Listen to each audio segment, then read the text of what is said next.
Muy buenas noches a todos, permítanme saludarlos. Muchas gracias por estar en esta transmisión en vivo a todos. Comentarles que este es el último día del primer ciclo de webinars de Sociedades Científicas San Simón, organizado por la Asociación Universitaria de Sociedades Científicas Estudiantiles de San Simón, AUCES. Mi nombre es Delia, yo voy a ser su moderadora del día de hoy. Pertenezco a la Sociedad Científica de Estudiantes de Nutrición de la Universidad Mayor de San Simón. No podemos comenzar sin antes dar gracias a todos nuestros patrocinadores y también un agradecimiento especial al Departamento de Investigación Científica y Tecnológica DICIT, por su respaldo y apoyo en este ciclo. Aprovecho para mencionar que pueden obtener una certificación durante de esta charla. La certificación es totalmente gratuita. El código es alfanumérico. Se va a presentar en la parte inferior de la pantalla. Pueden anotarlo cuando se los presentemos. Y posteriormente pueden llenar el link que va a estar fijado en los comentarios. Comentarles que el link solamente va a estar habilitado durante 5 minutos y les recomendamos que lo llenen lo más rápido que puedan. Asimismo, tengo el privilegio de presentarles a la licenciada Vania Vargas. Ella es egresada de la Universidad Mayor de San Simón, de la Facultad de Medicina Dr. Aurelio Meleán, de la carrera de Nutrición y Dietética. Cuenta con un diplomado en Alimentación y Nutrición Clínica. También cuenta con una maestría en Nutrición Humana. Muy buenas noches, licenciada, la saludamos cordialmente. Gracias por su tiempo, gracias por estar aquí. Ella trabaja actualmente en el país de Argentina, pero es boliviana. Muy buenas noches, licenciada. Muy buenas noches, Delia. Muy buenas noches a toda la audiencia. Primero quiero agradecer a la AUCES por la convocatoria y a la Sociedad Científica de Estudiantes de Nutrición por la invitación. Bueno, es un placer para mí estar acá y poder conversar un poco acerca de este tema tan controversial que está movilizando a muchas personas, que es el ayuno intermitente. Si les parece, Delia, ¿puedo compartir la pantalla? Claro que sí, licenciada.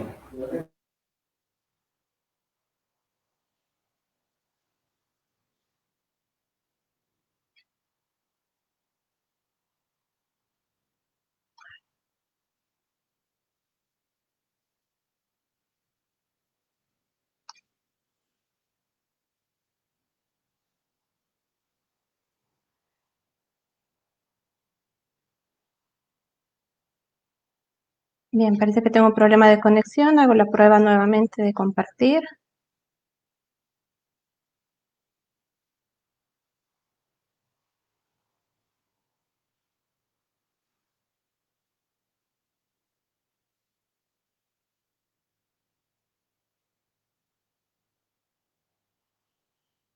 Bien, Delia, ¿me confirma si se ve ahí la presentación? Porque acá está un poco lento el internet, me parece.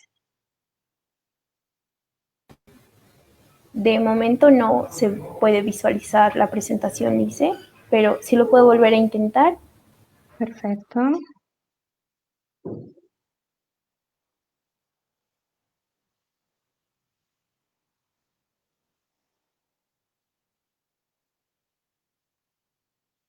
Bien, puede ser que ahí se visualice.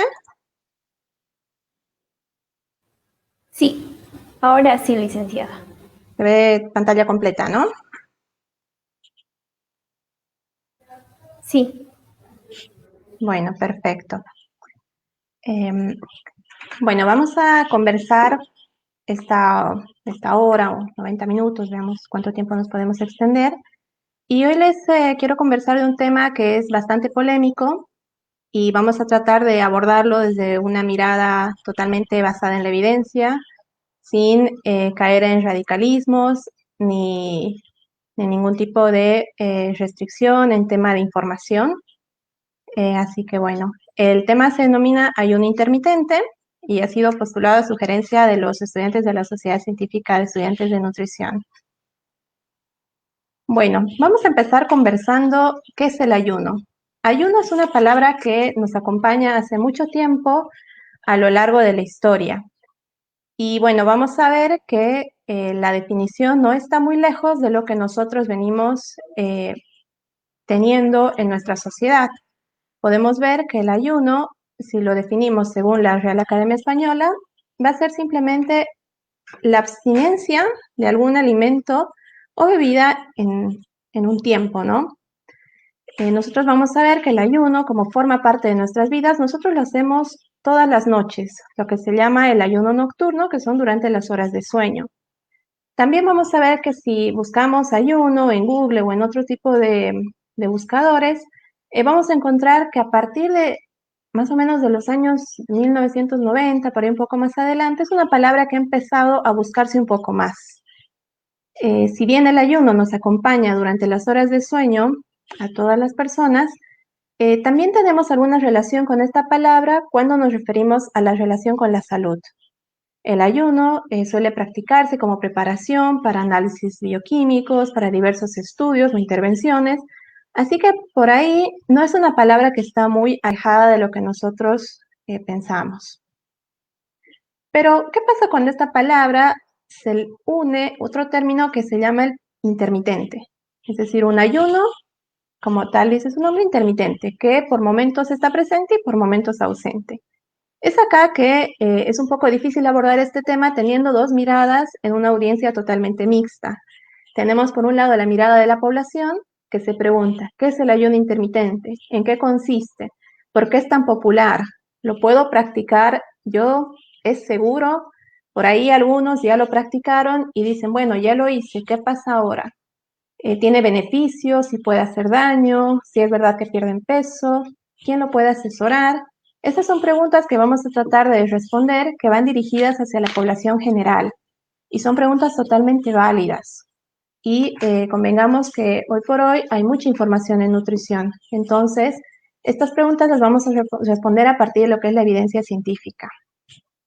Y tenemos otra parte del auditorio que seguramente son profesionales de la salud, médicos, enfermeros, colegas nutricionistas, estudiantes que están en formación, que más allá de las preguntas básicas que uno lo ve como población general, puede ser que la pregunta esté un poco más dirigida o la inquietud, como por ejemplo, ¿qué dice la evidencia científica? ¿Dónde es esta evidencia científica? ¿Es a nivel mundial, nacional? ¿Tenemos estudios locales?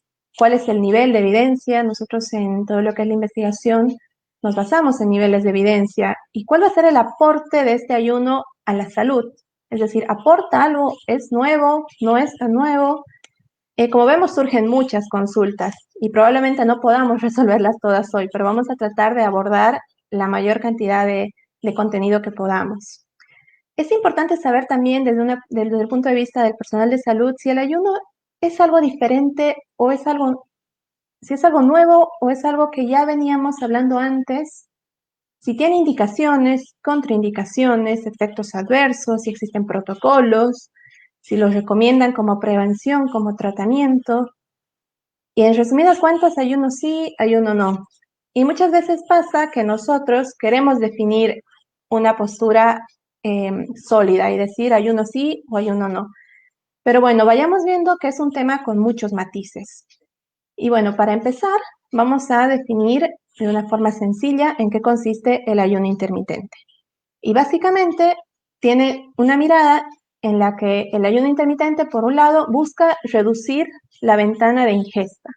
Es decir, tenemos nosotros 24 horas al día, el ayuno quiere reducir la ventana de ingesta, es decir, consumir en menor tiempo, vamos a ver qué cantidad de alimentos, qué valor calórico, pero restringe lo que es la cantidad de horas en la que nosotros podemos ingerir alimentos. Si nosotros restringimos el tiempo, podría causarse una restricción también de energía o de aporte calórico. Eso lo vamos a ver. Puede ser una restricción cualitativa, es decir, restringo en cantidad, puede ser, en tipos de alimentos, cualitativa o cuantitativa si restringo en cantidad. Pero el objetivo es restringir en el ayuno intermitente la ventana de ingesta calórica. Y por otro lado, tal como dice el nombre, que es el pilar fundamental, lo que desea es incrementar la ventana de ayuno. Es decir, ese ayuno nocturno o el ayuno de sueño que nosotros realizamos, lo que busca el ayuno intermitente es aumentar esa ventana, incrementar el tiempo. Entonces, básicamente el ayuno va a estar estructurado y pensado desde una forma de ordenar la alimentación en tiempos de comida, en horas, ¿no? Y está muy enfocado a decirnos cuándo comer, en qué momento, en qué horario. Y vamos a ver que probablemente la mayoría de los protocolos no están muy enfocados al cómo comer.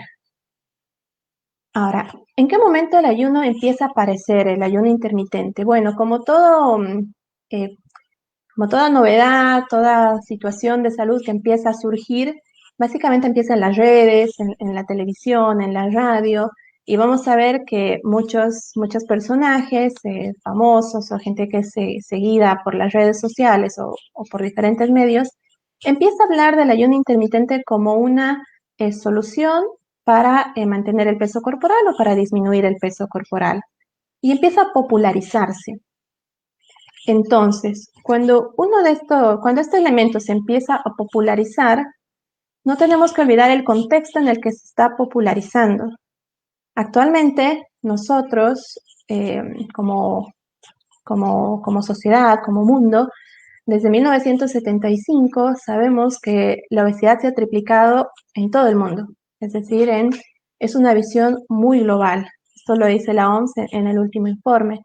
Entonces, pensemos en una nueva propuesta que surge, que es popularizada a partir de diferentes actores sociales y gente que tiene muchos seguidores y mucha llegada a más población, acompañado de una epidemia de lo que es la obesidad y todas las enfermedades metabólicas que la acompañan, diabetes, hipertensión y demás. Esto va a dar como resultado que empiece a difundirse la información en los diferentes medios. Vamos a tener información del ayuno en prensa, en libros, en páginas web, vamos a tener documentales, vamos a tener videos de YouTube, vamos a tener tutoriales y muchas de estas fuentes de información lamentablemente no siempre citan a profesionales. Y eso es algo que quiero empezar a marcar un poco la diferencia. Es importante que cualquier información que uno lee, que uno recibe, sea desde la mirada de un profesional, porque eso nos va a marcar muchas cosas en nuestras decisiones. Una persona informada puede tomar mejores decisiones. Y me parecía importante que veamos que tenemos, por ejemplo, notas realizadas en periódicos muy importantes como el New York Times, y esas notas van migrando y van moviendo todo lo que es la prensa escrita, y también tenemos notas locales en periódicos como por ejemplo en Los Tiempos, en Cochabamba, que tiene una nota. Acá hace una semana salió en el periódico El Día otra nota, que por suerte muchas de estas notas están escritas por, siguiendo entrevistas a nutricionistas y profesionales de la salud. Pero más allá de estas entrevistas, tenemos la mirada del personal de salud. Nosotros, ¿qué tenemos que mirar? ¿Dónde tenemos que buscar la información para entender realmente qué es el ayuno intermitente? Entonces, nos vamos a la evidencia científica. Más allá de todo lo que dice la prensa, más allá de todo lo que se ha popularizado, ¿qué es lo que tenemos hoy tangible en evidencia? Bueno, lo primero es que tal cual incrementó la obesidad, incrementan muchas estrategias para empezar a controlar el peso, disminuir el peso. Y podemos ver acá que si ponemos en los buscadores más importantes en salud, como es PubMed, Intermittent Fasting, que va a ser la terminología que se maneja, a partir de 1970 empezaron a surgir muchas investigaciones. Y si vemos, estamos al 2021 y hay como una meseta de publicaciones. Es una etapa donde hay mucha información. Es decir, que hoy la restricción de información, el no tener acceso a la información, prácticamente no existe. Entonces, nosotros como profesionales de salud acudimos a estos buscadores donde diariamente se van publicando diferentes estudios, y según esos estudios es que tenemos que, primero como profesionales, elaborar un criterio, y bueno, también según a eso es que los gobiernos y los países, los ministerios empiezan a asumir ciertas directrices en salud, lógicamente. Bueno, acá me gustaría que hablemos un poco de la definición. Y definición, vamos a encontrar muchas.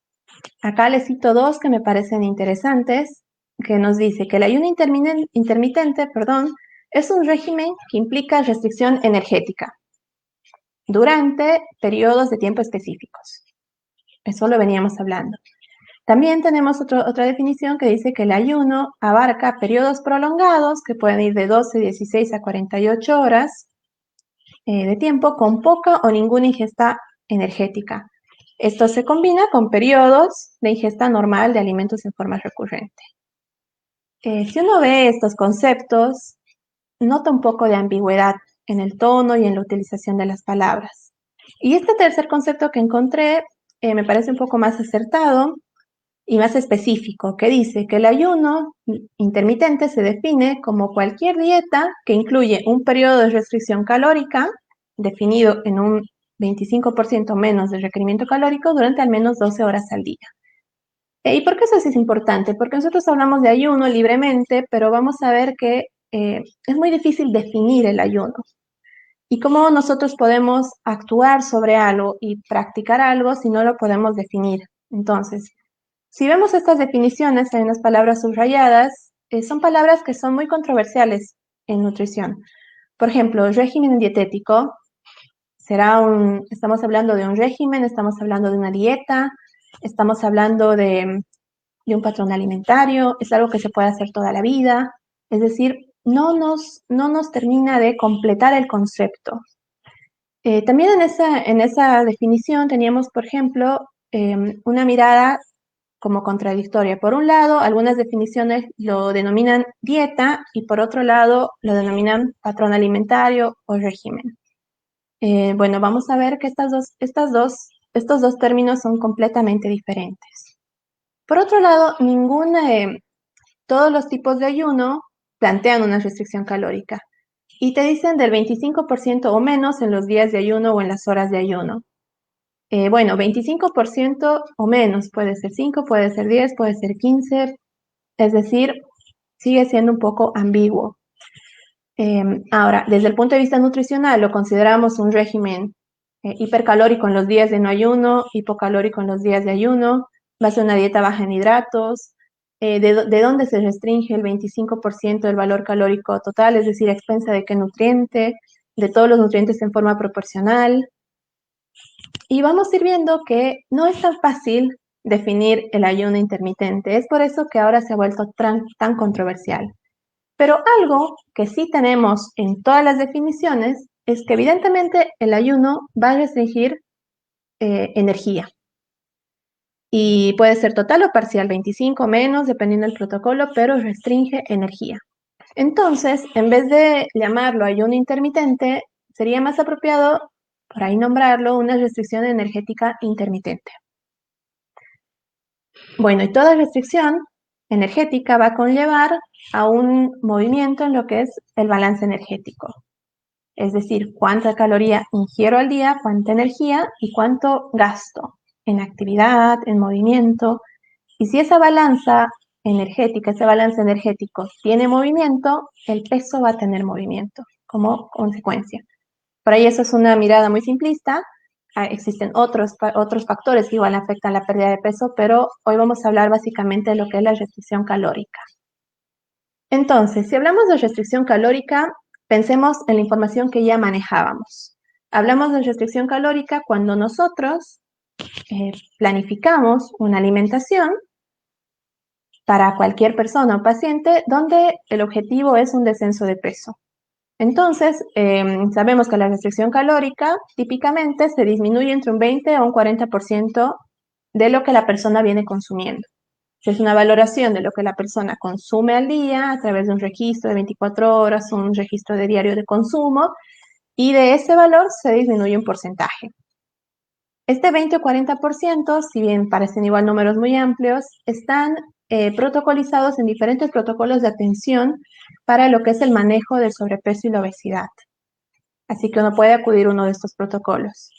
Y sabemos dentro de estos protocolos y a partir de muchos estudios que han ido surgiendo, que la restricción calórica es una estrategia eficaz para la pérdida de peso en personas con obesidad.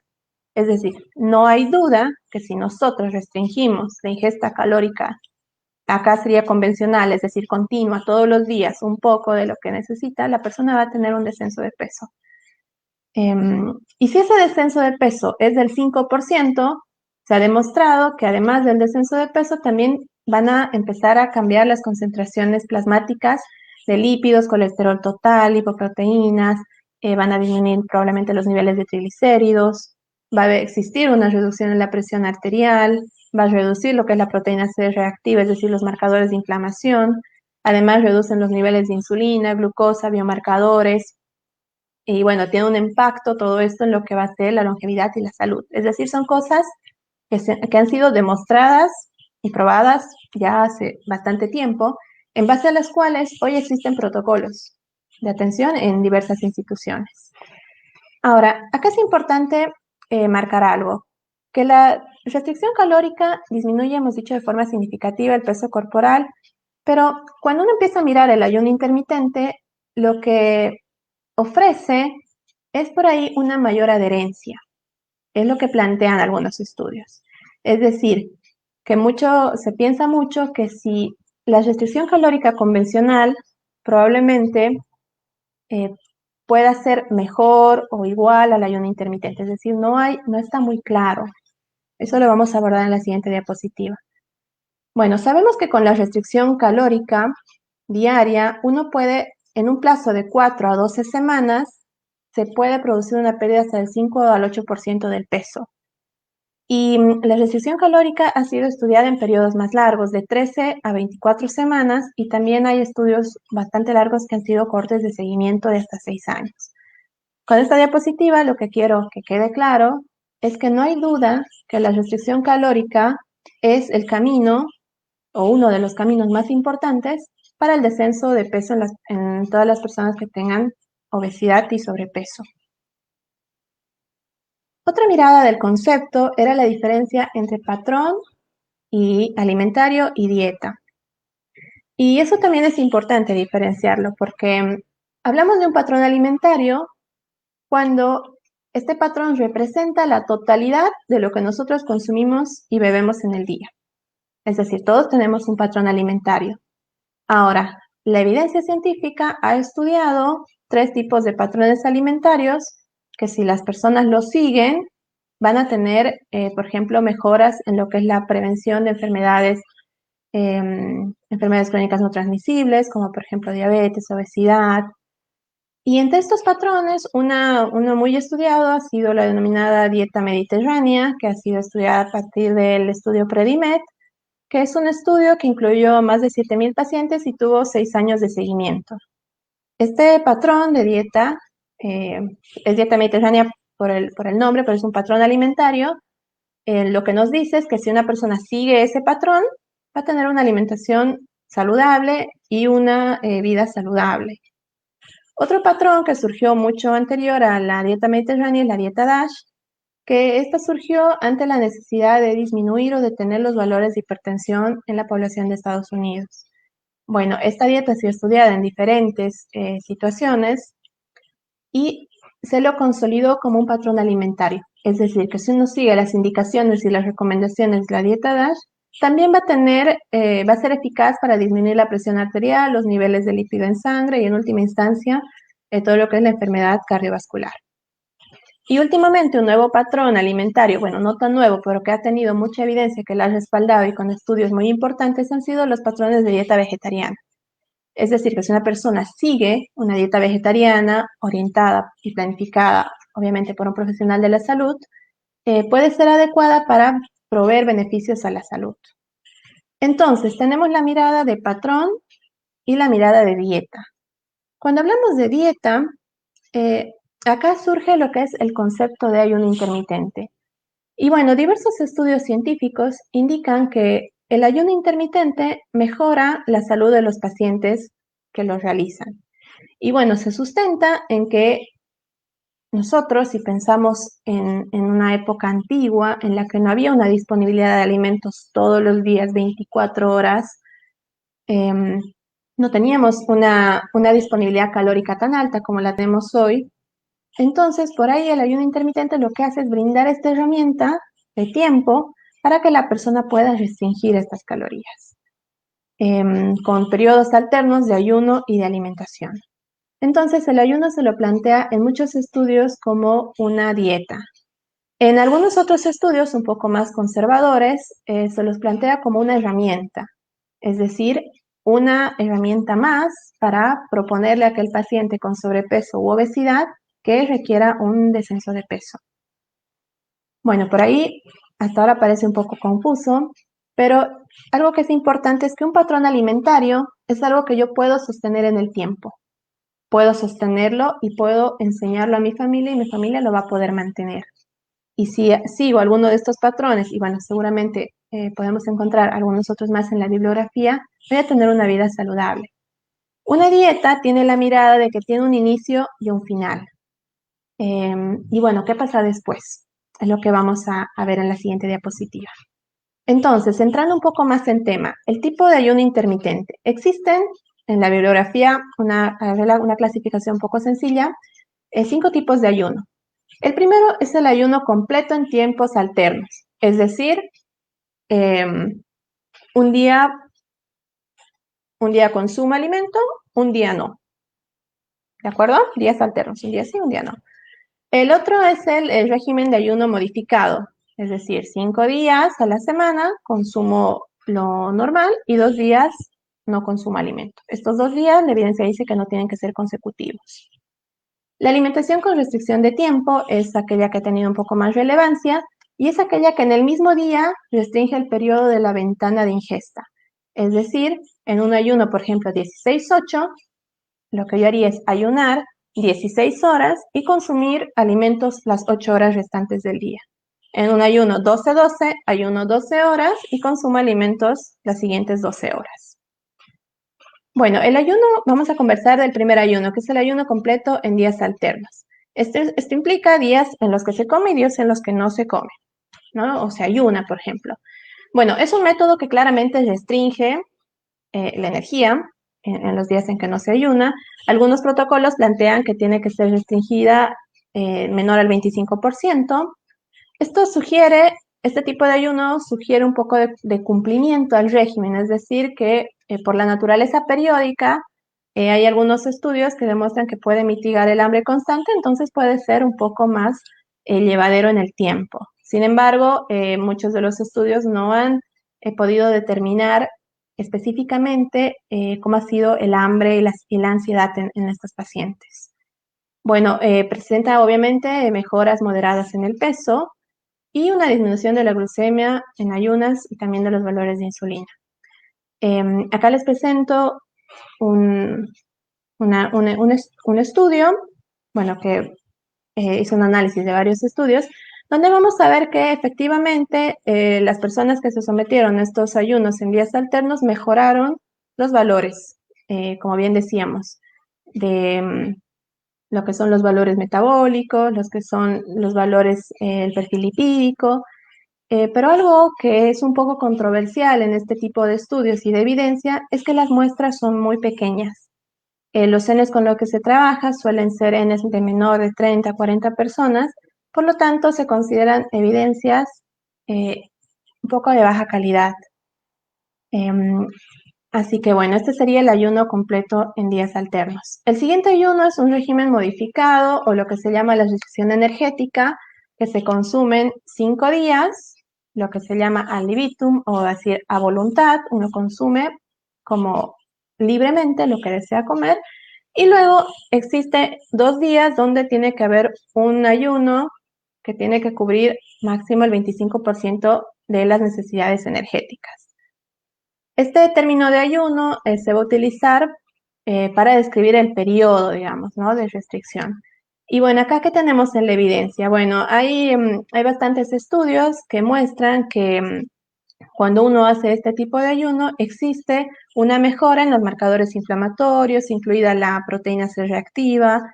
Además, existen cambios en los que van a ser los valores de la leptina y algunas hormonas reguladoras del hambre, del ciclo del hambre. Entonces, tiene como también alguna evidencia que lo respalda. Sin embargo, también se sabe que este ayuno en días alternos fue estudiado en comparación con ayunos de restricción calórica diaria, que es lo que hablábamos, la convencional, y no han mostrado diferencias muy significativas. Sin embargo, estos estudios tienen un N un poco más elevado, es decir, un tamaño muestral en los estudios un poco más elevados. El tercer régimen va a ser bien, bueno, acá tenemos todavía un poco más de información acerca del régimen anterior, que es lo que les comentaba. Son estudios que por ahí son un poco más, tienen mayor evidencia, y también el tiempo de estudio ha sido más elevado, es decir, se han estudiado intervenciones hasta de 2 a 6 meses de tiempo, con un valor calórico total de 1.200 a 1.500 kilocalorías, que si nos ponemos a pensar en los consensos de descenso de peso, muchas veces manejamos 1.500 calorías en la restricción diaria. Tuvo una pérdida de peso significativa en los pacientes que lo utilizaron. Alguno de ellos, solo uno de los estudios, mostró y señaló como objetivo también metas de ejercicio, siendo que los otros solo evaluaban el componente alimentario. Vamos a ver que casi de este trabajo, la mitad de los estudios disminuyeron lo que es la insulina en ayunas. Y bueno, algunos de los otros valores que hacen pensar que, bueno, también es una estrategia que podría ser efectiva. Sin embargo, como les decía, el problema en este tipo de ayunos es que al compararlo con la restricción calórica diaria convencional, no existió una gran diferencia en lo que es la pérdida de peso. Además, recordemos los tiempos de estudio. Estos son estudios que se realizan hasta un máximo de 6 meses, que es donde existe la mayor evidencia. ¿Qué pasa después? No lo sabemos. Y el siguiente ayuno es el tipo de ayuno de alimentación restrictiva en tiempo. Es decir, ayuno 16 horas, consumo 8 horas. En el mismo día se realiza el periodo de incrementar la ventana de ingesta, incrementar la ventana de ayuno, que puede ser de 16 horas, que es el más común, y consumir los alimentos en 8 horas. Este tipo de ayuno, el fundamento que se utiliza es que debido al estilo moderno que hoy se lleva, lo que les decía, el acceso a 24 horas a alimentos ricos en energía, los bajos niveles de actividad física, además todo el estrés que uno surge, este ayuno está muy relacionado a lo que es tratar de volver a lo que sería una alimentación que se realizaba mucho antes, donde uno tenía actividad física por ahí intensa, con un trabajo arduo, y uno cenaba temprano y se iba a dormir temprano. Por lo tanto, el periodo de ingesta y de actividad física en el día eran horas más reducidas. Los estudios de este tipo de ayuno están muy relacionados a lo que va a ser el estrés nutricional, lo que es el estudiar la microbiota y el reloj circadiano. Ahora, acá les presento algunos estudios donde vamos a tener un número muestral un poco más elevado. Lo que sí se muestra es que en este tipo de estudio existió una reducción más significativa de peso que en los otros tipos de ayunos. Lamentablemente en muchos no se evaluaron los biomarcadores, es decir, qué pasó con estos valores. La pérdida del peso se evaluó durante el tiempo es decir, la disminución de la pérdida de peso se evaluó muchas veces solo con la comida, es decir, la forma de evaluar en algunos estudios fue a través de un registro dietético alimentario, por lo tanto teníamos lo que la persona consumía, y en otros se lo evaluó directamente a partir de los días que no consumía, es decir, los registros no eran muy claros en este tipo de estudios. Pero bueno, lo que tiene esta dieta, que también se hizo bastante popular, la 16-8 sobre todo, es que muestra que una persona puede estar mucho más tiempo sin comer de lo que se viene pensando. Y esto es algo muy interesante, porque nosotros pensamos, ¿cómo puedo estar 16 horas sin comer? Pero es que en realidad en muchos países estamos acostumbrados a cenar muy tarde probablemente. El ayuno intermitente, normalmente este 16-8 lo que te plantea es probablemente que tu primera comida sea al mediodía, hacer el ayuno de toda la mañana y entrar a dormir más temprano. Es decir, desde las 12 del mediodía hasta las 6 de la tarde, uno, o bueno, hasta las 8 de la noche uno consume los alimentos. Y luego, cenando temprano, hace el ayuno y saltea lo que es el desayuno. Es por eso que no es algo tan difícil de aplicar según el ritmo de vida de algunas personas. Ahora, este tipo de ayuno ha sido estudiado también a partir de la mirada de la actividad física. Es decir, ¿qué pasa si solo ayuno? ¿Qué pasa si ayuno y hago la actividad física? Y la verdad es que hay muchos estudios que muestran que es una estrategia que puede ser efectiva para disminuir o perder peso en un periodo probablemente más corto que en una dieta convencional. Sin embargo, no existen muchos estudios que avalen que es totalmente saludable hacer una restricción de tipo de ayuno intermitente combinada con actividad física. Así que todavía no tenemos mucha evidencia como para poderlas recomendar a nivel poblacional. Eso es importante. Y bueno, y tenemos los últimos dos tipos de ayuno, que es el ayuno del Ramadán, que es una práctica de los musulmanes que lo que ellos hacen es ayunar durante el mes sagrado del Ramadán, pero lo que ellos hacen es ayunar contrario a lo que veníamos hablando. Es decir, se ayunan durante las horas de luz y pueden alimentarse en la noche. ¿Y por qué traigo a tema el ayuno del Ramadán? Porque como es un ayuno muy masivo que lo realiza mucha gente, ha sido muy estudiado y muy documentado. Y en los grupos que se ha estudiado se ha demostrado que existe una pérdida de peso significativa en ese tiempo del mes del ayuno del Ramadán, tanto en mujeres como en varones. También se ha demostrado que mejoran los marcadores inflamatorios, la PCR, la interleuquina, el factor tumoral y muchos otros. Pero también muchos estudios han demostrado que se piensa que este ayuno es más por motivos religiosos y personales que por un objetivo de descenso de peso. Y también a partir de las 2 semanas, en las personas que han hecho el ayuno del Ramadán, se empieza a ver lo que es la reganancia de peso.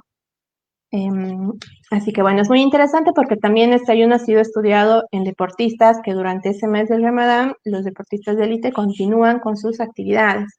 Entonces es una literatura interesante, sin embargo, como va contraria a lo que es el reloj biológico circadiano que lo veníamos planteando en las otras formas de ayuno, no es comparable y no lo podríamos utilizar como evidencia para poder extrapolar las poblaciones, ¿no? O otro tipo de poblaciones.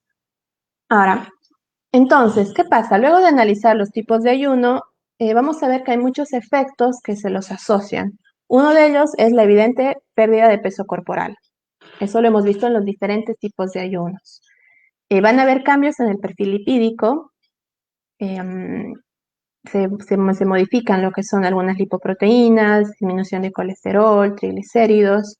También existe lo que es una pérdida de la masa grasa, incluyendo la masa grasa visceral. Sin embargo, esta información también es un poco controversial porque para poder medir la masa grasa visceral se necesita una evaluación nutricional antropométrica o dependiendo de la tecnología que uno quiere utilizar, mucho más específica. Y van a ver en la bibliografía que les adjunto que en muy pocos estudios se ha realizado. Así que es todavía algo para tomarlo con mucho cuidado. También va a existir un mejor control de la glucemia, una salud cardiometabólica mejorable y además hay una nueva mirada y nuevos estudios que lo empiezan a relacionar con lo que es la regulación de la microbiota. Esto sobre todo en el ayuno que es 16-8, ¿no? En estos ayunos de tiempo restringido.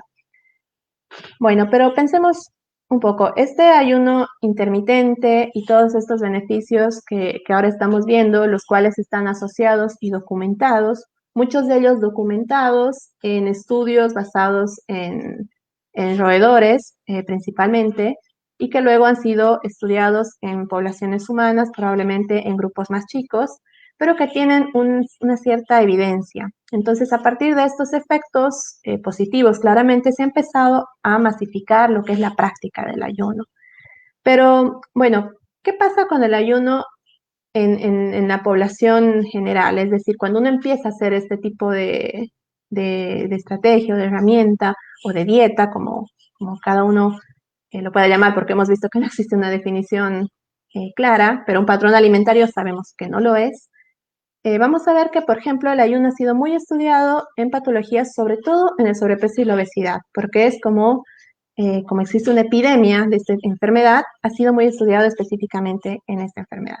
Entonces, les presento una bibliografía que es de muy buena calidad, donde se concluyó que tanto la restricción de energía intermitente como la continua, es decir, la convencional que veníamos haciendo, logra un efecto comparable en la pérdida de peso. Es decir, haciendo una restricción energética diaria o intermitente, de manera general se logró una disminución de peso comparable en los tiempos que se han estudiado, es decir, de 3 a 12 semanas, y también lo han comparado con grupos control que hacían una dieta de restricción calórica diaria continua como una convencional, que los han comparado. Y se vio que la pérdida de peso es significativa y en ambos grupos similar. El problema es que en los trabajos de ayuno intermitente, en la bibliografía que tenemos disponible, no está evaluado qué pasa después.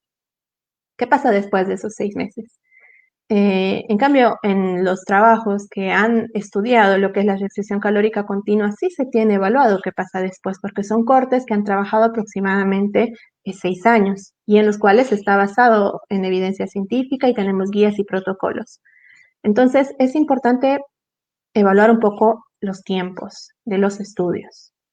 Bueno, otros efectos asociados al ayuno. Un ayuno convencional, sin ser intermitente, un ayuno común, puede traer algunos efectos adversos como dolor de cabeza, desmayos, debilidad, deshidratación, sensación de hambre, que esos están citados como parte de lo que es el ayuno común. Puede haber un poco de hambre, irritabilidad. em, Así que normalmente las personas que empiezan a someterse a los ayunos intermitentes pueden cursar con algunos de estos síntomas, ¿no? Que sería como que la otra cara del ayuno, la otra cara de no es tan sencillo ayunar cuando estamos acostumbrados a otro tipo de alimentación. Y también algo muy importante que atraviesa de forma transversal el ayuno intermitente es la sociedad y la comensalidad.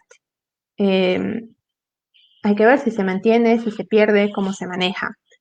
Que es importante saber que si uno empieza a ayunar a las 8 de la noche, bueno, no cena en familia, si tiene algún evento no puede comer, porque bueno, no está incluido dentro de este tipo de alimentación que se propone. Pero algo que no se puede dejar de mencionar, que es muy importante, es que también el ayuno intermitente puede organizar. O sea, si vemos el otro lado, es que puede organizar, porque a veces no es necesario tener 6 comidas al día, o no es necesario que uno le planteen a qué hora va a comer, como muchas veces se hace. Y también hay muchos estudios que empiezan a hablar acerca de la importancia que también tienen muchas veces le restan la importancia a lo que estaba tan valorado como era el desayuno, que hoy está un poco en tela de juicio si sigue siendo tan importante el desayuno, o probablemente si me levanto y no tengo hambre, puedo no desayunar. Todos estos nuevos temas van surgiendo y muchas veces ahí es donde el ayuno intermitente toma un poco de fuerza y fundamento. Pero bueno, si volvemos a la literatura, vamos a ver que también existen algunas precauciones y contraindicaciones que nosotros como profesionales de salud tenemos que saber al momento de decidir si voy a implementar esta herramienta o esta estrategia en mis pacientes. Por ejemplo, en menores de 18 años estaría totalmente contraindicado por el hecho que no tenemos evidencia científica. Nadie va a poner, bueno, no me parece que a sentido común se estudie este tipo de, de herramientas en menores de 18 años que están en pleno crecimiento, así que al no haber evidencia, no lo podemos implementar. En embarazadas, lógicamente, también, porque no existe evidencia y además que existe una demanda calórica totalmente documentada. En mujeres que están amamantando, en personas de bajo peso, eso es muy importante. Y bajo peso hablamos de un IMC menor de 18.5 que lo manejamos, pero también con personas que tienen un peso normal, que por ahí no está en la contraindicación, pero muchas veces no necesariamente una persona con IMC saludable necesita bajar de peso. Eso también nosotros tenemos que ver como profesionales de salud, que no siempre el tratamiento o el objetivo o la meta al final del camino es el descenso de peso. Muchas veces hay otros caminos que también llevan a la salud y al bienestar de esta persona. Bueno, también en población anciana, también en patologías. Pensemos que el ayuno intermitente en personas con antecedentes o que estén cursando trastornos alimentarios no va a ser la mejor opción. En mujeres con ciclos menstruales irregulares, en pacientes diabéticos tipo 1 y tipo 2, porque claramente necesitan una glucemia estable, que el ayuno no nos brinda eso, ¿no? Por el contrario, vamos a tener posiblemente periodos de hipoglucemia. En pacientes con hipotensión, con hipoglucemias frecuentes, ahí hay que ver la medicación. En pacientes que reciben medicaciones que son hipoglucemiantes, probablemente también sería una contraindicación. En pacientes con alteraciones, como por ejemplo del ácido úrico, en pacientes con desnutrición y caquexia, claramente totalmente contraindicado. Más bien ahí buscamos dietas hipercalóricas, alimentaciones hipercalóricas. En pacientes que tengan algún grado de estrés a nivel metabólico, por ejemplo, en enfermedades que son claramente metabólicas que necesitan un gran aporte de energía para cursar con la patología, ¿no? Entonces, eso también nosotros tenemos que pensar como personal de salud. Y bueno, acá volviendo un poco a la mirada de la población y dice, bueno, yo ya hice el ayuno, ¿qué pasa luego? Bueno, ¿qué pasa luego? Lo mismo que pasa con cualquier plan alimentario o herramienta nutricional que uno la lleva por un tiempo en lo que es la vida. Bueno, evaluar el objetivo. ¿Con qué objetivo hice el ayuno intermitente? Bueno, lo cumplí. ¿Qué viene después? Lo trabajé solo, lo trabajé con un equipo. Lamentablemente, el que viene después en cuanto a lo que es la realimentación, la reganancia de peso, no lo sabemos porque la bibliografía no ha estudiado, no ha documentado estudios que duren más de 6 meses. Me parece que hay uno de 8 o 9 meses, pero no se sabe porque no está documentado en la evidencia. También es bueno que el paciente evalúe cuál es su sensación de bienestar con el ayuno intermitente. Em, Cuál es también la posibilidad o qué aprendió del ayuno, porque siempre se puede aprender y muchas veces puede uno aprender a que no necesita comer tanto, no necesita comer tan seguido, rever los fraccionamientos de comida, pero bueno, esas son como lo que son los hábitos, cuánto he mejorado y cuánto puedo mantener, con qué me quedo del ayuno. Pero más allá de eso, hay algunas otras respuestas que no se las puedo dar porque no tenemos la evidencia. ¿Qué pasa con la realimentación, por ejemplo? ¿En qué momento decido, bueno, ya no hago ayuno y vuelvo a mi alimentación normal? ¿Vuelvo con el 100% del valor calórico? ¿Vuelvo con el 50%? ¿Qué pasa con el cuerpo cuando hubo esta adaptación reductiva a no tener el aporte calórico que venía teniendo antes? Se tienen estudios basados en personas con desnutrición, caquexia, que se sabe cómo son las vías metabólicas, pero acá tenemos un ayuno intermitente que va cortando estos procesos. ¿Qué pasa con la reganancia de peso? Voy a reganar el peso.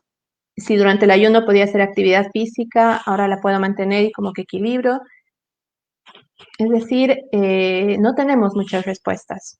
Y por eso es importante pensar un poco el objetivo con el que uno plantea este tipo de estrategias, tanto como paciente como profesional.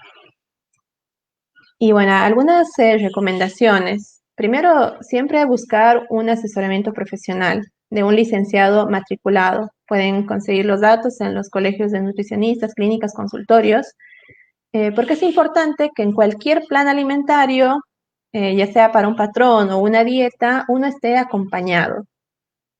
En cuanto al ayuno intermitente, un profesional de la nutrición también puede acompañarlo a su paciente.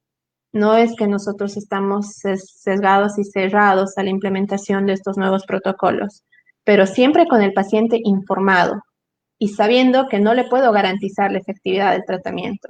¿Se entiende? Por otro lado, es importante, como población, nosotros, aprender a desestimar aquella información que no tenga rigor científico. Por ejemplo, cuando leo una noticia, ver quién hizo el reportaje, si fue un profesional, si fue un nutricionista, o por ahí fue algún otro personal que no está formado en el área. Es importante estar informado para poder decidir.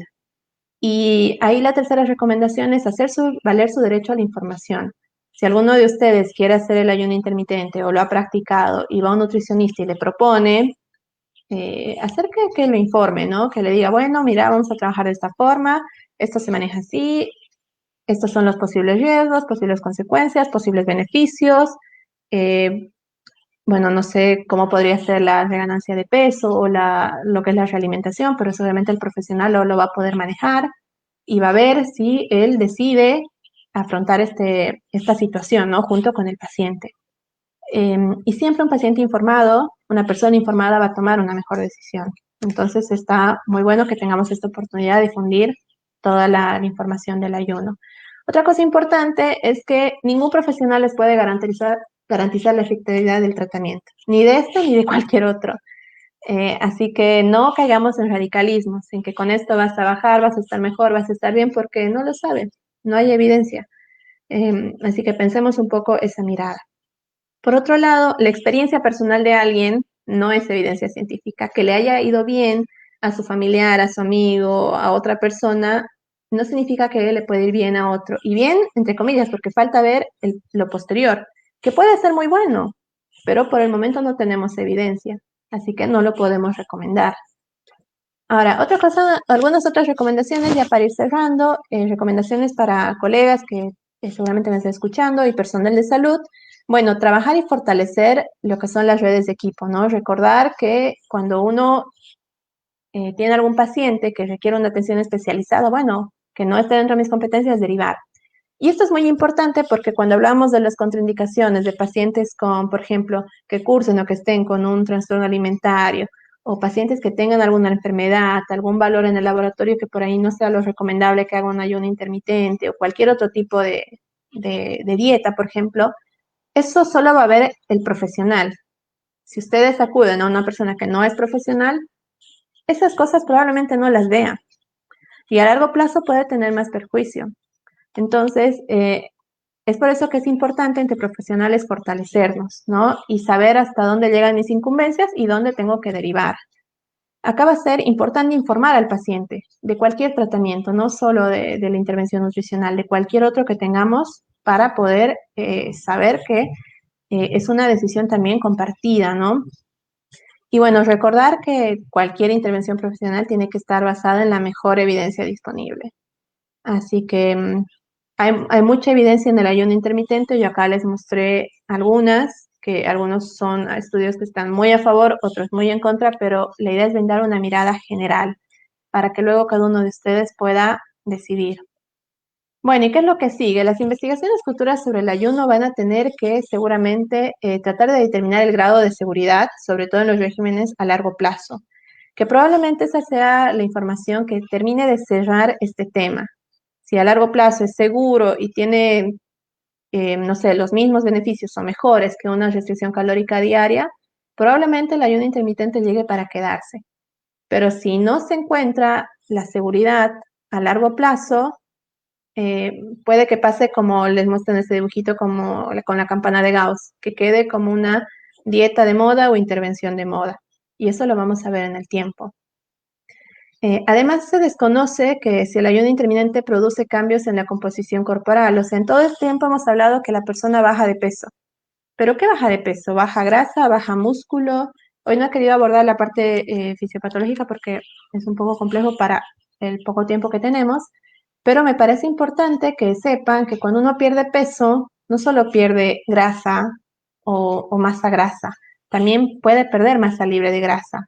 Entonces, el que pierdo yo cuando pierdo peso, probablemente líquido, puede ser que uno se deshidrate también, eso se realiza a través de lo que es la valoración de la composición nutricional.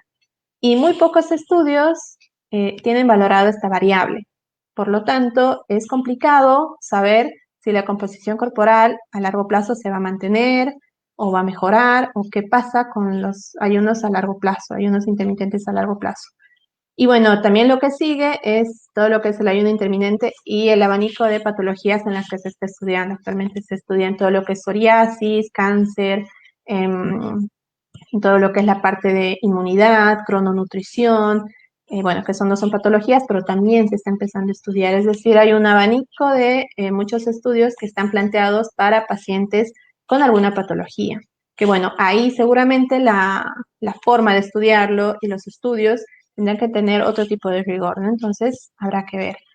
Y bueno, también pueden surgir nuevos esquemas, pueden surgir diferentes tipos de ayunos, que ahora yo les presento una clasificación un poco sencilla, pero existen clasificaciones más complejas, que pueden ser nuevos esquemas.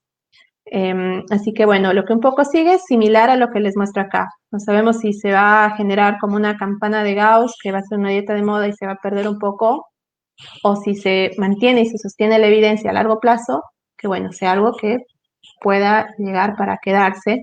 Y para quedarse me refiero a que instituciones importantes lo avalen y den una postura para que pueda ser implementado a nivel poblacional. Y si no, bueno, va a bajar la popularidad y va a entrar en el ciclo de las dietas de moda que muchas hemos tenido en este año, por ejemplo, la dieta keto, bueno, y otras.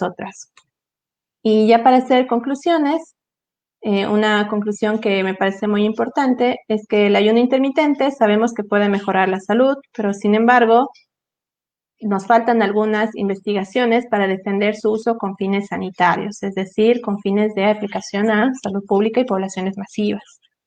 Algo también importante es que el ayuno intermitente representa una opción válida. Se lo puede aplicar, bueno, es un criterio netamente del profesional al que ustedes acudan. Pero sepan que no es una opción que sea aparentemente superior a la restricción energética continua. Habíamos visto que cuando se empieza a restringir, cuando uno desciende a partir del 5% del peso corporal, empiezan a surgir estos beneficios. Así que bueno, habría que pensarlo un poco desde ese punto.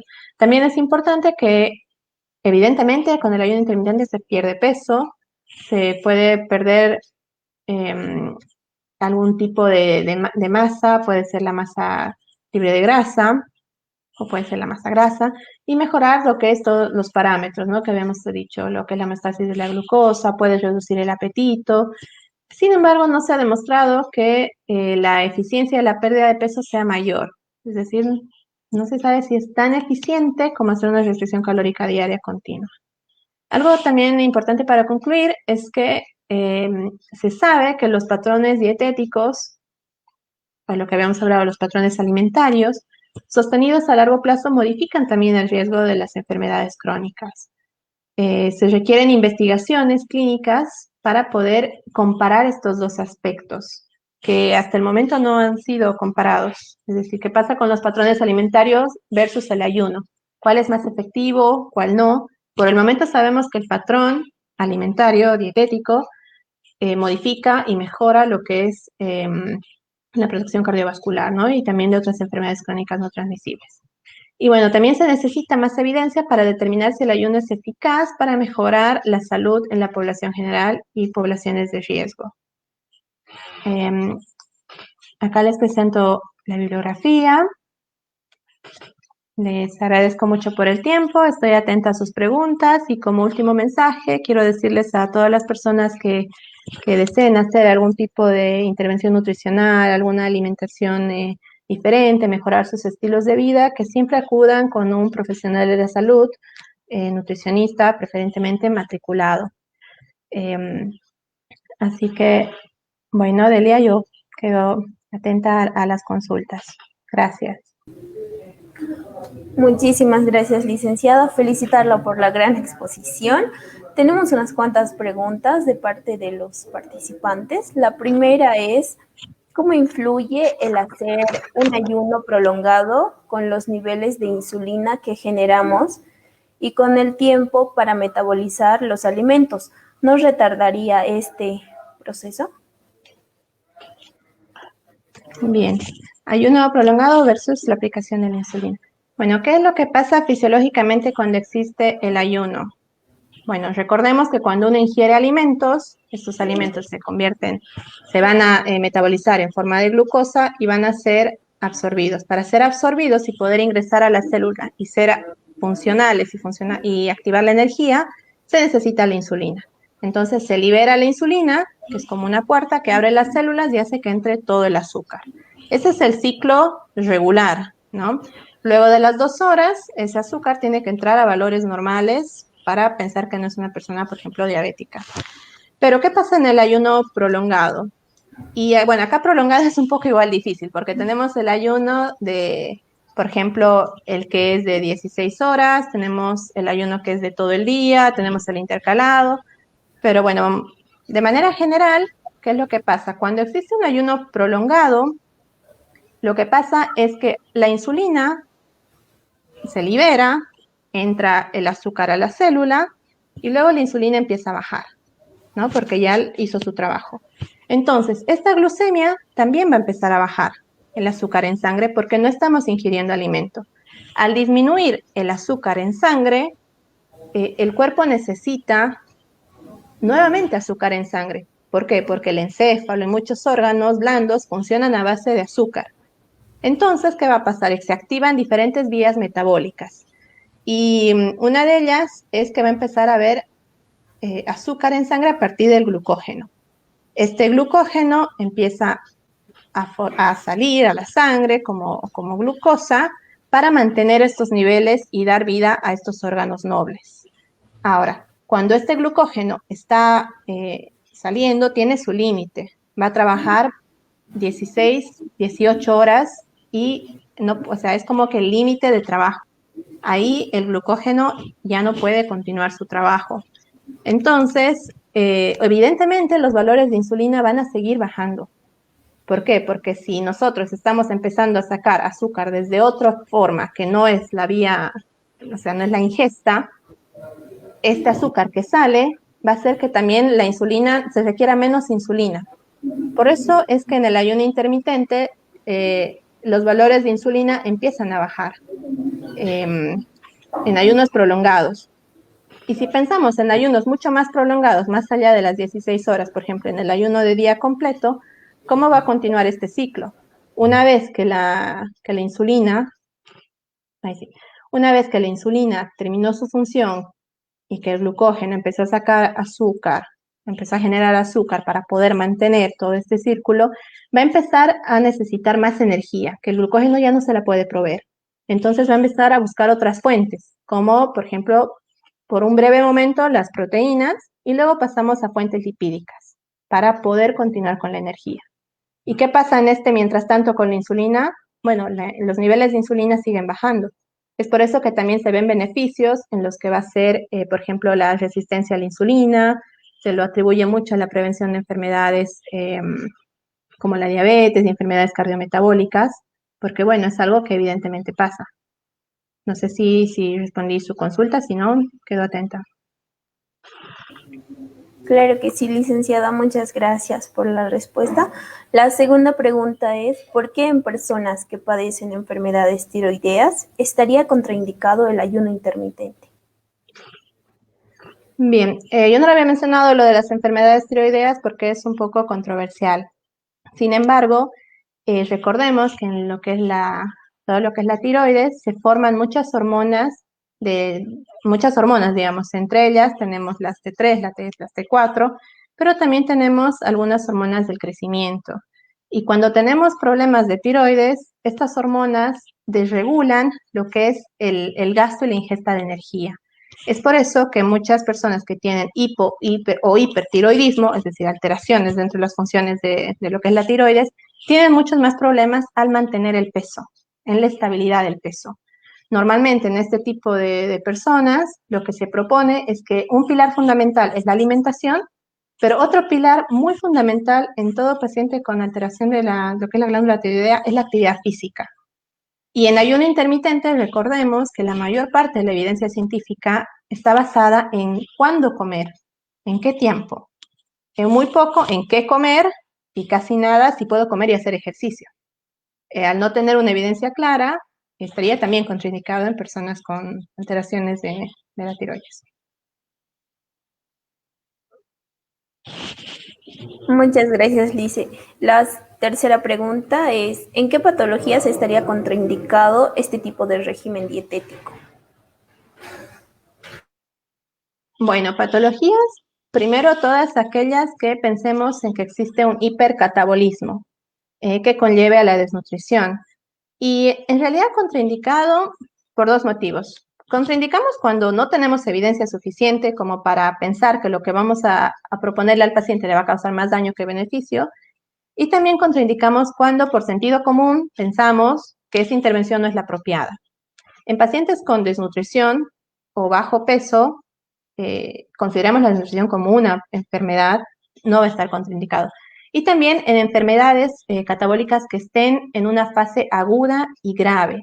Ahí hablamos, por ejemplo, de pacientes con insuficiencia renal crónica, que la mayoría de estos pacientes tienen algún grado de desnutrición. Hablamos de pacientes que están sometidos a tratamientos muy invasivos. Si bien hay un poco de evidencia en cuanto al cáncer y el ayuno intermitente, realmente o sea, lo que uno piensa desde el sentido común es que en muchas de esas enfermedades catabólicas el requerimiento calórico es mayor. Entonces, hacer la restricción es un poco complicado y no estaría indicado. Y bueno, en las otras situaciones que también lo había comentado en lo que es la sesión. Gracias. Continuando, tenemos la siguiente pregunta. ¿Cuál es el efecto de un ayuno intermitente con una dieta cetogénica? Bien. Bueno, acá primero abordemos lo que es la dieta cetogénica. La dieta cetogénica es aquella en la que los nutrientes, el nutriente principal, los hidratos de carbono, están disminuidos. Para la población general, recordemos que tenemos 3 macronutrientes: proteínas, lípidos e hidratos de carbono. Estos 3 son los únicos que nos proveen energía. En una restricción calórica como el ayuno, eliminamos los 3 en el 25%. ¿Cuánto de cada uno? No se sabe. La evidencia no lo esclarece totalmente. En una dieta cetogénica lo que se hace es de estos 3 nutrientes disminuir, algunos hablan de 50 gramos al día, otros de 100 gramos al día, la cantidad de hidratos de carbono. Entonces, lo que uno llega a pensar es que el ayuno intermitente, al disminuir los hidratos de carbono, proteínas y lípidos, llega a ser una tipo pseudo dieta cetogénica. ¿Y por qué pseudo? Porque disminuimos los hidratos, pero mantenemos proteínas, lípidos, que no se sabe cuánto, pero en teoría bajamos todos, así que nos lleva el sentido común a pensar que va a ser una pseudo dieta cetogénica. Ahora, para que produzca cetosis, la cetosis es cuando nosotros, el aporte energético, ¿se acuerdan que les decía? Que primero es lo que uno ingiere, la glucosa de la sangre. Esta glucosa tiene un tiempo de duración hasta que sale la insulina y entra a la sangre. Luego sale el glucógeno. El glucógeno puede durar hasta 16, 24 horas. Luego sale un tiempo muy corto las proteínas, que quedan con aminoácidos libres, y luego salen las grasas. Cuando salen las grasas como energía, no pueden salir como azúcar porque no se convierten en azúcar, en glucosa. Salen como cuerpos cetónicos, ¿no? Entonces el encéfalo y otros órganos empiezan a funcionar a base de cetonas, que van a ser los metabolitos intermedios del desgaste de los lípidos. Estos lípidos de reserva, hablamos de tejido graso, de tejido adiposo. Es por eso que uno pierde masa grasa cuando hace uno de estos planes, es decir, baja de peso a expensas de la grasa muchas veces, pero también un poco de pérdida de proteína. Entonces, ¿el efecto cuál va a ser? Que eventualmente una dieta de ayuno, habría que ver cuál de todas las que hemos hablado, eventualmente el paciente va a hacer una cetosis. Eso es claro. En algún momento lo va a hacer. Muchas veces esta cetosis, según el tipo de ayuno, va a estar entrecortada por la alimentación. Entonces no es una cetosis completa. Es como un metabolismo intermedio que se va quedando. Y es por eso que es tan importante la evidencia a largo plazo. Porque ¿qué pasa con este metabolismo entrecortado? Hasta ahora sabemos qué pasa a los 6, 8 meses, pero no sabemos qué pasa después. Entonces, tratando de responder de manera general la pregunta, ¿cuál sería el efecto? Bueno, el efecto es que en ambas dietas se pierde peso. Y se pierde peso muchas veces a expensa del tejido graso, lo cual no está muy claramente demostrado en el ayuno intermitente, pero se pierde. Y bueno, que la persona también va a hacer algún tipo de cetosis. Por lo tanto, hay que pensar también en qué pacientes está contraindicada la cetosis. que tenemos otra gama de pacientes. Muchas gracias, Lice. La siguiente pregunta: ¿qué alimentos debo dar y cuáles no dar para que ayude a un adolescente de 16 años que pesa 55 kilogramos para ayudarle a que crezca más? ¿O qué alimentos estimulan la hormona del crecimiento? Bueno, primero, para aclarar, el ayuno intermitente y cualquier otro tipo de plan alimentario, bueno, aparte de ser planificada por un profesional de la nutrición, específicamente el ayuno intermitente está contraindicado en menores de 18 años, porque no existe evidencia y no trabajamos en ese sentido. Por otro lado, ¿qué alimentos se tienen que brindar? Bueno, de acuerdo a donde se encuentre la paciente, tal vez en Bolivia, es muy bueno consultar las guías alimentarias. En la Guía Alimentaria Nacional uno encuentra los alimentos locales que puede consumir, pero básicamente tienen que existir alimentos de todos los grupos, alimentos que proveen hidratos de carbono, como fideos, cereales, pastas preferentemente integrales, lo que son los lácteos, quesos y yogures preferentemente descremados, carnes magras que no tengan un aporte lipídico elevado, aceites de buena calidad, siempre como aderezo y no en frituras. Y bueno, para estimular la hormona del crecimiento, que es la segunda parte de la pregunta, bueno, sobre todo el crecimiento se estimula cubriendo los requerimientos, es decir, hay que ver que lo que consume el adolescente sea adecuado para él, pero también incentivando la actividad física. Así que bueno, es como veíamos diciendo, es una mirada de ambos lados. Y probablemente yo les recomendaría que si tiene alguna duda acerca del crecimiento del adolescente o de la persona, que consulte a un nutricionista o a su médico de cabecera para que pueda tener una mirada más completa. Muchas gracias, Lice. La siguiente pregunta: ¿cuáles son los procesos bioquímicos o metabólicos que suceden en nuestro organismo durante las 16 horas de ayuno? Bueno, son bastantes los procesos que precisamente ahora no abordé la parte fisiopatológica porque es un poco complejo para un webinar de población general. Pero bueno, lo que va a empezar a pasar es que en un ayuno prolongado, más allá de las 16 horas, que es lo que veníamos hablando, van a empezar a alterarse y a cambiar lo que son las vías metabólicas, la obtención de energía. Este cambio de vías metabólicas o adaptación a unas nuevas vías metabólicas lo que va a hacer es alterar el funcionamiento de algunas hormonas. Para ser un poco sintética, en lo que son, por ejemplo, todo lo que es la regulación de la glucosa y de la glucemia, o la homeostasis de la glucemia va a empezar a cambiar, es decir, se va a secretar, por un lado, menos insulina, porque se está ingiriendo menos alimento, el páncreas tiene menos estímulo, y por otro lado va a empezar a haber secreción de glucagón, adrenalina y otro tipo de hormonas para ayudar a mantener esta homeostasis, para que el organismo tenga azúcar de otra fuente, ¿no? Energía de otra fuente. Este cambio va a conllevar a que también existan cambios a nivel de lo que va a ser las hormonas y la regulación del apetito. ¿Por qué? Porque si uno ayuna, recordemos que en los tiempos de ayuna lo que hace es incrementar lo que es la hormona, que es la grelina, que es la hormona del apetito. Si yo ayuno mucho tiempo, la grelina va a empezar a incrementar.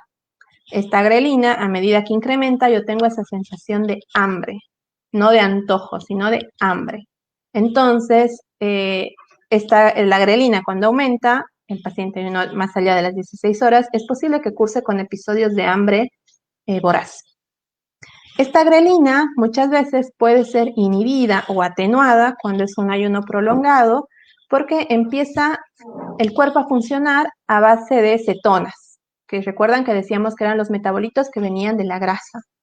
Las cetonas, los cuerpos cetónicos, son estos metabolitos que tienen una característica interesante, que es atravesar la barrera cefálica y hematoencefálica. Es decir, atraviesan el encéfalo porque tienen que proveerlo de energía a partir de cetonas, porque no son azúcar. Entonces, estas cetonas lo que hacen es inhibir lo que es el núcleo accumbens, que es el núcleo que regula el apetito.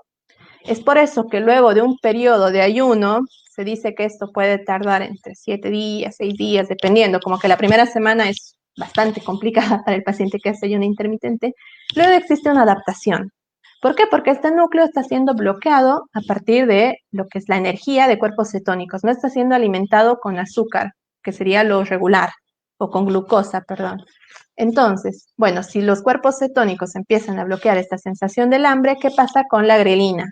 También va a empezar a modificarse, porque la sensación de hambre no va a ser la misma.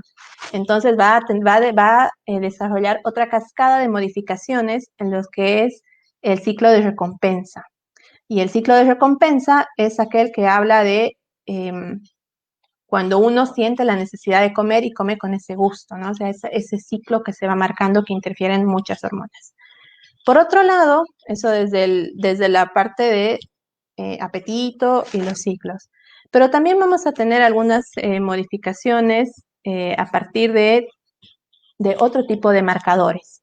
Por ejemplo, nosotros sabemos que la obesidad es un estado de inflamación crónica. Entonces, cuando habíamos visto que en los estudios de restricción calórica empieza a disminuir, cuando uno baja de peso, ya sea por el ayuno o cualquier otro tipo de intervención, va a empezar también a disminuir la PCR, es decir, el grado de inflamación. Y eso también trae beneficios. Entonces, por otro lado, también se modifican todo lo que son los marcadores inflamatorios. La persona va a presentar menos inflamación, puede ser más amigable para mejorar la situación de algunas enfermedades previas que tenía. Y bueno, son muchos los marcadores, pero en definitiva se van alterando. Y el punto de corte es tal cual como lo decían, un ayuno de 16 horas es como que va a empezar a desencadenar. Pero no te olvides a la persona que preguntó que el ayuno de 16 horas significa que a las 16 horas tengo que comer. Entonces este ciclo se interrumpe. Así que habría que ver qué es lo que pasa. Muchas gracias, Lice. Una de las últimas preguntas, ¿cómo sería una distribución correcta de macronutrientes en una restricción calórica intermitente? Esa es una pregunta muy buena. Y lamentablemente yo no la puedo responder porque no puedo responderte según mi criterio, porque no sería válido. Tendría que responderte según la evidencia. Y lamentablemente, si tú lees el acápite de restricción calórica de cualquier protocolo de ayuno intermitente, te dice que tienes que restringir el 25% del valor calórico total. O sea, si esa persona necesita 2.000 calorías, el día que hace ayuno tiene que comer máximo 500. O sea, el 25% de lo que necesita. 500 calorías, yo qué sé, 100 gramos de pan son 300 y pico, o sea, es como poco, ¿no? Bueno, 300 no. Pero esta distribución de los macronutrientes que menciona no está detallada en los protocolos. Lo que sí se habla es que sea más o menos equivalente en los 3 macronutrientes la restricción. Pero la verdad es que la evidencia no es clara, así que no te podría responder esa pregunta. La siguiente pregunta, licenciada. ¿La dieta es un modelo de vida o bajo qué características uno debe o sabe que necesita hacerlo? Bien, esa pregunta me encanta porque es como, si es la última capaz para hacer un buen cierre, igual podemos hacer más preguntas. La dieta, como lo dice su nombre, bueno, es un término que lo hemos ido cambiando, porque la dieta originalmente significa lo que comes en el día. Ese sería el término normal, ¿no? Normal. Pero hoy por hoy dieta manejamos como una herramienta que tiene un inicio y tiene un final. Es decir, hago una dieta, por ejemplo, yo qué sé, cetogénica, que sé que me dura de tanto tiempo a tanto tiempo. O sea, es un inicio y un final. Ahora, si hablamos de patologías, evidentemente tenemos dietas, porque tenemos dietas preoperatorias, posoperatorias, que dura un día, dura 2 días, dietas de recuperación, de represión, que a nivel hospitalario se manejan como dietas. Pero ¿qué es lo que también incluye este paradigma? La dieta de alta. Significa que cuando el paciente va a ser dado de alta, el nutricionista lo visita y en base a todo su contexto le elabora un plan alimentario, que ya no es lo mismo de dieta. Le elabora para qué es lo que va a hacer en la casa. Ahora, si en la casa tiene que continuar con un régimen especial que va a tener un principio y un fin, será una dieta. Pero lo que se propone y el nuevo paradigma en nutrición en realidad es trabajar con patrones alimentarios. ¿Y cuándo sé que yo tengo que hacer algo diferente en mi alimentación? Bueno, uno tiene que escuchar a su cuerpo, ¿no? Y lo más recomendado es tener un peso saludable. Si tengo un IMC superior a 25, seguramente necesitaré hacer un ajuste. Ahora también el IMC hay que ver que últimamente no se utiliza mucho porque está perdiendo sensibilidad, está perdiendo credibilidad porque, bueno, no analiza la composición corporal, pero hablamos de un peso saludable de manera general. Y otra cosa importante para saber cuándo tengo que hacer, y en realidad yo les diría que todo momento es bueno para mejorar la alimentación. No esperemos a estar enfermos, a estar mal, a que todo el peso que he ganado en 20, 30 años, querer perderlo en una semana, porque nosotros somos muy flexibles en algunos aspectos de nuestra vida, pero con la alimentación no. Tenemos que perder los 10 kilos en un mes porque si no, o sea, esos extremismos en nutrición y en alimentación, lamentablemente, es muy complicado, porque la nutrición es una ciencia que atraviesa nuestro sentido social y humano. Y la verdad es que las dietas de hambre para mí no son un tratamiento. No podría hacer a un paciente pasar hambre, porque no me parece humano. Y también un consejo, una recomendación para los colegas y nutricionistas, lo que les decía al principio de la charla, y médicos y todo el personal de salud. No siempre bajar de peso es el camino. A veces tenemos pacientes con peso saludable, que es lo que me consultaba acá la persona, pero que comen, o sea, un montón de grasas saturadas, un montón de azúcar, pero por alguna gracia del metabolismo y la edad cronológica y todas las bondades que tiene esa persona, no se alteró su metabolismo aún, pero va a pasar, en algún momento va a pasar. Entonces, es importante también nosotros, cuando tengamos delante un paciente, evaluar si ese paciente es candidato a un plan alimentario para descenso de peso, que ese plan alimentario tendría que estar dentro de un patrón. Es decir, yo hago un plan alimentario de descenso de peso con este patrón alimentario. Y ahí es muy importante basarse en las guías de alimentación local. Es decir, acá en Argentina yo trabajo con las guías de alimentación para población argentina. En Bolivia con las guías de población boliviana. ¿Por qué? Porque tenemos que darle identidad a la persona y no que coma lo que yo quiero que coma, sino que coma lo que culturalmente eh, le hace bien y puede comerlo.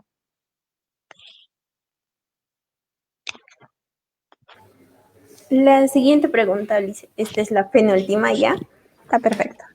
En la pérdida de grasa corporal, ¿qué porcentaje semanalmente se considera saludable u óptimo?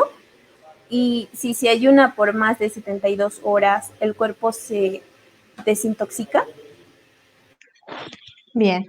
Porcentaje de pérdida de peso. Bueno, porcentaje de pérdida de grasa, me pregunto, no de peso. De peso recomendamos del 5% al 10% con beneficios. O sea, a partir de la pérdida del 5% del peso, existen beneficios a nivel cardiovascular, a nivel de los marcadores y de todo lo que habíamos hablado en la charla. Ahora, el porcentaje de pérdida de grasa es un poco más difícil de calcular porque hay que hacerlo personalizado y se maneja muchas veces por el porcentaje, es decir, 1 a 2% a veces del peso corporal. Y eso es una respuesta individualizada. Ahora, acá es importante, antes de saber cuánta grasa corporal tiene que perder, con cuánta grasa corporal vino el paciente. Entonces yo tendría que hacerle primero una valoración de la composición corporal, saber cuánta grasa corporal tiene el paciente y según a eso empezar a planificar. Es muy difícil que un paciente solo pierda grasa de tejido adiposo, digamos, y que eso se refleje en la balanza como pérdida de peso y que solo pierda grasa. Muchas veces se empieza a perder otro tipo de sustancias, a veces el paciente, si empieza a hacer actividad física, baja grasa, pero sube tejido muscular, entonces en la balanza no se refleja como pérdida de peso y el paciente se frustra y se vengo haciendo un plan alimentario, pero no bajo de peso, pero probablemente ese peso significa que está bajando la grasa y está subiendo músculo y entonces hay como un equilibrio. Así que te diría que el porcentaje de grasa es individualizado. Y la otra parte de la pregunta, si es referencia, ahí me olvidé. Si con 72 horas de ayuno el cuerpo se logra desintoxicar. Bueno, ahí la pregunta es de desintoxicar, ¿de qué?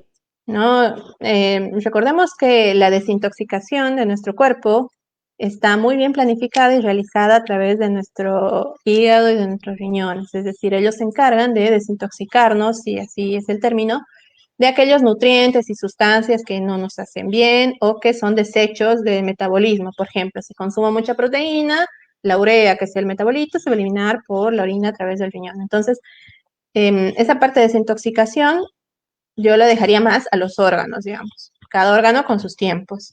Ahora, a partir de las 72 horas, lo que sí pasa es que hay un cambio en las vías metabólicas, que es lo que decíamos, empiezan a activarse. Y si uno piensa, cuando activa vías metabólicas diferentes a las que las venía haciendo, es decir, empiezo a hacer mi actividad física en función a cuerpos cetónicos en vez de glucosa, esos metabolitos intermedios que se generan también son algo tóxicos. Entonces tiene que haber también una forma de compensar. Así que la desintoxicación, estaríamos hablando como de cosas un poco diferentes. Ahora, si uno ve otro tipo, si tiene otra mirada del ayuno, por ejemplo, una mirada desde la medicina, em, lo que es la India, una medicina oriental que se basa en lo que es la Ayurveda, la desintoxicación de los órganos, del cuerpo, lo que es la pureza y todo ese, que es otro tipo de medicina que igual está estructurada y evidenciada. Ahí también van a encontrar seguramente que el ayuno lo realizan por motivos terapéuticos cortos. Y es más bien pensado, o sea, yo lo pienso, cuando uno va a hacer una intervención quirúrgica a nivel del sistema gastrointestinal, propone un ayuno porque quiere dar un reposo. Y en la medicina oriental hay un poco de esta mirada, de dar el reposo previo o post alguna transgresión alimentaria o algo. Pero más que desintoxicación, yo lo llamaría un reposo gástrico, digamos. No sé si respondí de su pregunta. Esperemos que sí, licenciada. Muchas gracias. La última pregunta para cerrar ya esto es, según la epigenética, ¿el ayuno en primeras horas del día es perjudicial para la salud? Bien. Bueno, en la epigenética tenemos muchos otros aspectos. Ayuno y nutrición epigenética es como que otra área también en investigación. Y el ayuno temprano, hasta hace muy poco tiempo, no estaba muy bien visto. Es decir, uno decía, tenías que levantarte y desayunar. Es decir, desayunar, romper el ayuno nocturno con la primera ingesta de la comida. Y es lo que eventualmente muchos colegas lo recomiendan y está como que muy concentrado en esta sociedad. Esa teoría está muy apoyada por todo lo que es la epigenética. La epigenética estudia la nutrición, bueno, los cambios de nuestros genes en lo que es la nutrición, nuestro ambiente y nuestro entorno a través del tiempo y cómo hemos ido evolucionando. Y según algunos estudios de epigenética, lo natural es que uno, después de un ayuno prolongado, del ayuno nocturno de 8 a 10 horas, pensemos un niño que duerme casi 10 horas, que a la mañana rompe el ayuno comiendo algo, o sea, ingiriendo azúcar para que empiece el ciclo de la insulina y todo el trabajo metabólico. Esa mirada está muy apoyada por la epigenética, porque sugiere que nosotros hemos desarrollado así. Ahora existe una mirada como otra mirada, que están empezando a desmitificar lo que es el desayuno y vamos a encontrar bibliografía muy interesante en la que se plantea que no necesariamente yo tengo que desayunar todas las mañanas. Si no me levanto con hambre, no tengo que desayunar. Es otra mirada que ahora se está trabajando y hay estudios muy bien documentados que validan esta otra mirada. Por un lado tenemos la epigenética, que dice, bueno, hay que desayunar a la mañana. Y por otro lado tenemos estas otras miradas que nos empiezan a mostrar que hay otros caminos. Y ese es precisamente el rol de los profesionales, encontrar estas partes grises, estos caminos intermedios en toda la evidencia. Y siempre saber que no todo es blanco o negro, siempre vamos a tener estos grises. Y esta pregunta es una pregunta perfecta para abordar estos grises, porque en realidad hay dos miradas contrapuestas.